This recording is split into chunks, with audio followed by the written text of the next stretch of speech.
This show is sponsored by BetterHelp Online Therapy. You are your greatest asset. It's time you started investing in that. Visit betterhelp.com/super and take care of you. Hey, brother! Holy butts, you guys, we finally have a trailer for Spider-Man No Way Home, and like everything else Marvel has been throwing at us lately, it is just continuing to expand the multiverse, and as far as I can tell, it's gonna be straight up bonkers. In the trailer, we get a really cool glimpse of what Doctor Strange's role is going to be as we continue to barrel towards his movie, The Multiverse of Madness. We're seeing characters from the Tobey Maguire Spider-Man series, which means like in WandaVision and Pietro, we're now pulling characters from out of MCU franchises, or maybe I should say almost like in WandaVision. What could have been. We also get the insanely nostalgic Willem Dafoe Green Goblin laugh.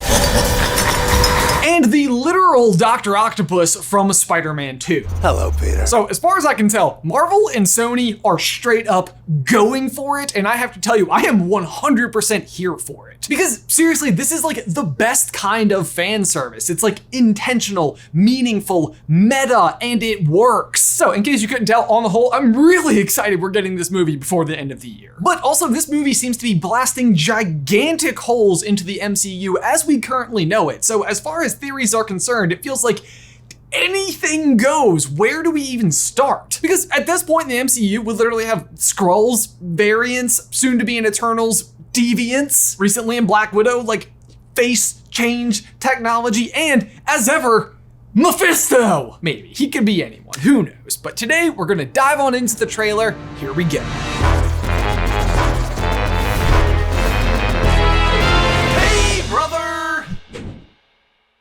Guys, before we dive on in, we need to give a huge thank you to today's sponsor, Mint Mobile. Okay, so I have to be completely 100 with you guys, but when I first heard of Mint Mobile and the fact that it was $15 a month, I was totally having flashbacks to like the phones that were available next to the cash register at like a convenience store that came preloaded with 250 text messages. But Mint Mobile is not that. They offer premium wireless services for, again, $15 a month. And as I started putting my plan to use, I kept waiting for the catch, like bad service or dropped calls or hidden fees of some kind. But it never showed up. There is no catch, but there is in fact a secret sauce that allows them to do this. You see, Mint took an entirely different approach to the wireless service business. They cut out the brick and mortar retail stores entirely. And less overhead for them means the cost to provide the service are less, and Mint is literally passing those savings right on to you. And let me tell you, there are savings. Before, I was paying $60 a line. This is $15 a month. It's literally a quarter the cost. And you can use your own phone with any Mint plan. You can keep the same phone number and all of your contacts. And all plans come with unlimited talk and text, plus high-speed data delivered on the nation's largest 5G network. To get your new wireless plan for just $15 a month and shipped to your door absolutely free, head on over to mintmobile.com/super. Again, that's going to be mintmobile.com/super, and you can cut your wireless bill down to $15 a month. One last time, mintmobile.com/super. Links in the description down below. Okay, so word is out that Peter Parker is in fact Spider-Man, and the Daily Bugle is putting him on absolute blast for killing Mephisto, who the general public still believes to be a good guy. Did I say Mephisto? I meant Mysterio. Or did I? I did. But it seems like this is anything anybody can talk about. We've got J. Jonah Jameson's face all over Times Square, and it looks like Aunt May, Ned, and Peter are all being interrogated. Very much seems like Peter is gonna need himself a lawyer, and holy goodness and hairy arms. Is that Matt Murdock, AKA Daredevil? I mean, whose arms? Who else could have these arms?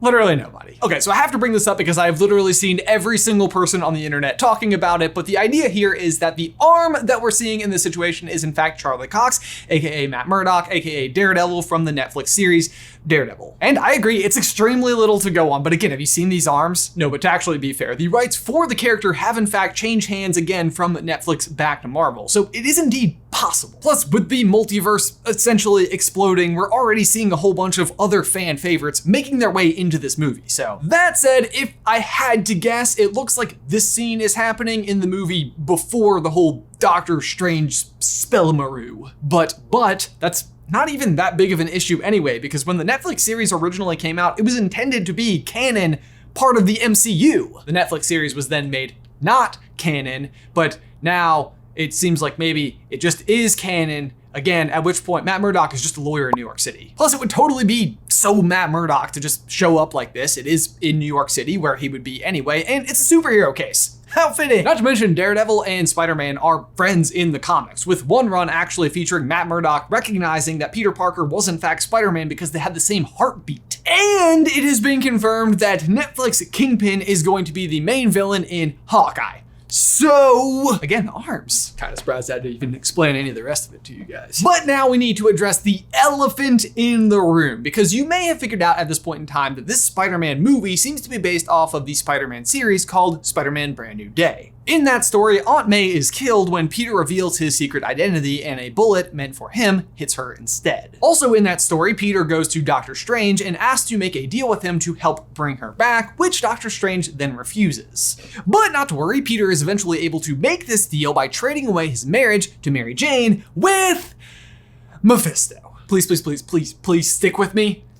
Filming for No Way Home started before WandaVision ever came out, and I cannot possibly imagine that Marvel ever could have predicted the, frenzy that is Mephisto memes. Or maybe they totally did, and Marvel just deserves an Academy Award for whatever we would consider this category. I don't even know what it would be, but it's impressive. But that does mean that if this was already written and in production, then there's really no way to stop it now. That said though, this movie is already absolutely dripping with other classic Spider-Man villains, so it doesn't really feel like it also needs Mephisto. Which means my personal conclusion is that it will be Mephisto when heck freezes over. It's so funny you should say that, me, because Sanctum Sanctorum is frozen over. Which, of course, you just kind of accept because, let's face it, it's kind of a weird place. And Doctor Strange doesn't really seem bothered by it. What function it could possibly be serving, I have absolutely no idea, but there is a guy in there shoveling, which doesn't really feel entirely necessary considering Doctor Strange could probably just make it go away. I mean,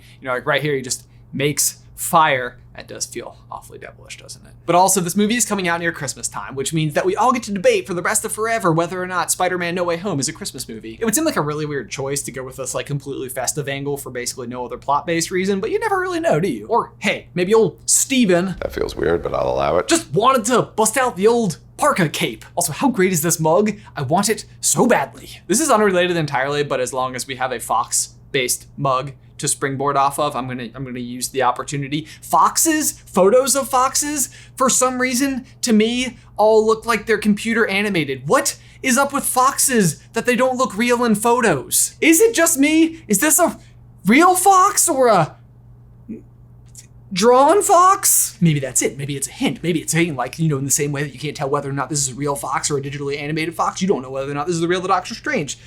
That doesn't feel like it's probably it, but it could be. Marvel is totally in on this Fox thing. Getting back on track though, because we totally left that way behind. There is a poster in the background of this one shot where there's a giant crowd that says the devil in disguise. Now, obviously said devil is not in fact Peter, but it possibly could be Doctor Strange, who is the one who cast the gigantic spell with little to no persuasion at all. To me, this is the part that doesn't really seem to make any sense whatsoever. Peter just walks in, asks for this random insane spell, Wong shows up and tells him not to do it. He knows all of the reasons not to do it and then does it anyway. Side note, I totally hope that in Shang-Chi, there's a scene where Wong comes through a portal and it looks like he's coming from someplace super snowy, but where he's actually coming from is this scene right here. Not really super plot related for Spider-Man, I just think it'd be a super fun Easter egg. Anyway, the point is, what does Peter realize that he's going to be losing in the process of Doctor Strange casting this spell? So MJ's gonna forget about everything we've ever been through? Oh right, his relationship with MJ, because his identity was revealed and a spell is being cast by a really unusually receptive Doctor Strange. I'm gonna be honest, I can really start to see why people are jumping to this conclusion. But there is also a different situation that is available that would allow for this person to look like Doctor Strange, not be Doctor Strange, and also not be Mephisto. Watch us, a theory channel, have predicted Mephisto 7 times and been wrong, and the one time we're certain it's not Mephisto, it will end up being Mephisto. That would be embarrassing. In the meantime, though, it is also entirely possible that the Doctor Strange that we're seeing in Spider-Man is in fact a deviant. Deviants are going to be the long-term enemies of the Eternals, and during the latest trailer for that movie, we found out that the deviants are going to be returning to Earth after the second snap was performed. And with the Eternals trailer, we do get a glimpse of a good few different deviants, and most of them are these really terrifying dragon-looking monster things. things. Except for this one, who goes by the name of Crow and is most likely the key villain against the Eternals. He is atypical even amongst the deviants and has the unique ability to, wait for it, shapeshift. And at least according to his wiki, one of his favorite pastimes is to don a human-like appearance and then cause chaos, and then don a devil-like appearance, horns and all. So if you look at it that way, he's kind of like a devil in disguise. Hey, wasn't that on the poster from before? Yes, you wrote this video and you set that joke up. On the same vein though, the Eternals is coming out like 1 month before Spider-Man, meaning something that was released in that movie very well could have impact on Spider-Man. It is also worth noting that we do see Doctor Strange in a variety of different outfits in the trailer, including a dark version of his traditional garb and then the blue version of his traditional garb. So my guess would be that if one of these is not in fact the real Doctor Strange, the other one almost certainly is. Or maybe it's just Doctor Strange the entire time, because the other thing that is absolutely going on in this movie is that it is again dripping with other Spider-Man villains. There are already at least 3 that are absolutely confirmed, the first of which is of course Doc Ock, which we know is going to be in there because we literally see him on screen. And if you somehow didn't realize the significance of this scene, it was in fact shocking, because this isn't just Doc Ock, the reveal of this particular character. It is the same Doc Ock, the same actor from Spider-Man 2. And he's not the only villain coming over from the Tobey Maguire Spider-Man movies. Right here, we can of course see the iconic pumpkin bomb from Green Goblin, also from the same Spider-Man series, and the even more iconic laugh from Willem Dafoe. Meaning Norman Osborn, specifically this Norman Osborn, is coming to the MCU. And honestly, the fact that Norman Osborn, or Oscorp at all, hasn't been in the Spider-Man movies to this point is kind of shocking, because in the comics, this is like one of the most central characters to Spider-Man. Like, his son Harry is normally one of Peter's best friends. So for me, the question of how they were going to introduce this character has been tugging at me for a very long time. And I have to tell you, I never could have predicted this. And that is not even where the craziness ends, because do you know who else is confirmed to be in this movie? Jamie Foxx as Max Dillon, aka Electro, aka the same role that he played in Spider-Man 2. This time that Andrew Garfield one. Been a whole bunch of Spider-Mans, but more on that in a second. In fact, I dare say that this is probably him causing this lightning blast right here. But the more important point is that we have 3 different Spider-Verses all crossing over, and I don't even think we're done yet. This one's kind of hard to tell because of the shadows, but I am almost certain that this right here is yet another villain. And based on his movement and everything else that we've just presented, I'm fairly certain that this is gonna be Lizard. Probably. Also from the Andrew Garfield movies. If that's the case, then literally the only other Spider-Man movie that we are missing a villain from is going to be Spider-Man 3. Or are we? Let's go back to that lightning blast scene again. I swear this giant mound of earth is a little too big, a little too early. And is that a face on there? Maybe? Zoom in, right there? Sandman? I mean, why not, right? I mean, this would literally give us a villain from every other live action Spider-Man movie. Well, except for, the other movies in this particular series, Homecoming and Far From Home. But like, I can't possibly imagine them doing Mysterio twice in a row. Not that I'd be upset with it, but Homecoming does end with them setting up a return of Vulture. But if my math is correct here, that would give us Doc Ock, Green Goblin, Electro, Sandman, Lizard, and Vulture, which would give us 6 villains, which is a very significant number of villains as it pertains to the Spideyverse. Because in case you are unaware, Spider-Man has a very famous group of 6 adversaries known as the Sinister Six. The group does have different members depending on which version of the Spider-Man story it is, but most of the core members are featured here. And the Sinister Six is a team-up event that people have been dying for out of the Spider-Man movies forever. In fact, I even think Sony was trying to set up this very idea during the Andrew Garfield series, where you can see the technology for each of these villains being designed in Oscorp. Either way, in just one movie, it would be incredibly difficult to introduce 6 villains all at once, but this is a really clever way to use all of the existing knowledge that us, the fans, have to put it all in one place. But then moving on from that, the other huge implications of bringing villains from other Spideyverses is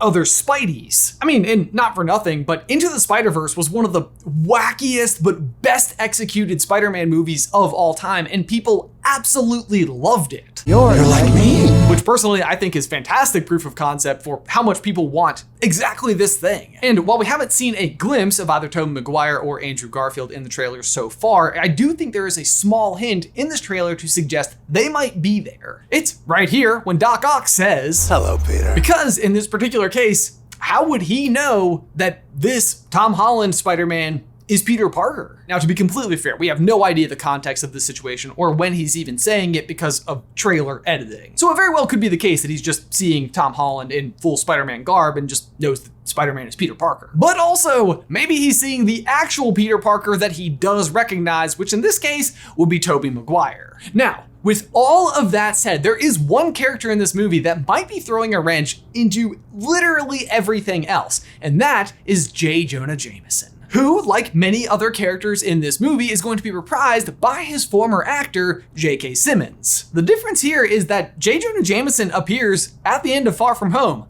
well before Doctor Strange's great big Spellimaroo. Official title. If that is the case, then this J. Jonah Jameson at the end of Far From Home is just quite literally an entirely different J. Jonah Jameson from the one that we saw in the Tobey Maguire Spider-Man that just happened to look exactly the same, which I'm not entirely fussed over because J.K. Simmons as J. Jonah Jameson is like one of the most perfect casting calls ever. But I also do recognize how this could potentially be confusing given all the other things involved with the story as it's developing. It's entirely possible that J. Jonah Jameson is just a Nexus being and he's literally the same person in every universe. I'd buy into that. I'm not entirely sure that J.K. Simmons in this universe that we live in isn't also J. Jonah Jameson. We are farmers. Bum, ba-dum, bum, bum, bum, bum. Farmers Insurance gets it. Am I right? But guys, for my question of the day, what did you think of the trailer? Do you feel like there's going to be too much going on for it to even make sense? Do you think that Doctor Strange was acting strange? Let me know in the towel section down below. But guys, as always, thank you so much for watching. Be sure to like this video, subscribe to the channel if you haven't already. If you'd like to find out why J. Jonah Jameson hates Spider-Man so much, you can check out this video over here. But otherwise, until next time, bye. Hey guys, just wanted to give you a heads up that the 10K read and run that we're doing with Fandom Forward is going to be moved from this Saturday, August 28th to October 2nd. That day we are going to be starting with a 8:30 a.m. stream where we can get everybody going, get excited. You can go off and run, walk, bike, hike, or read for 10,000 seconds, which is roughly 2 hours and 47 minutes. If you would like to check it out, you can do so by heading over to SuperCarlinBrothers.store where you can purchase a medal and be a part of the fun.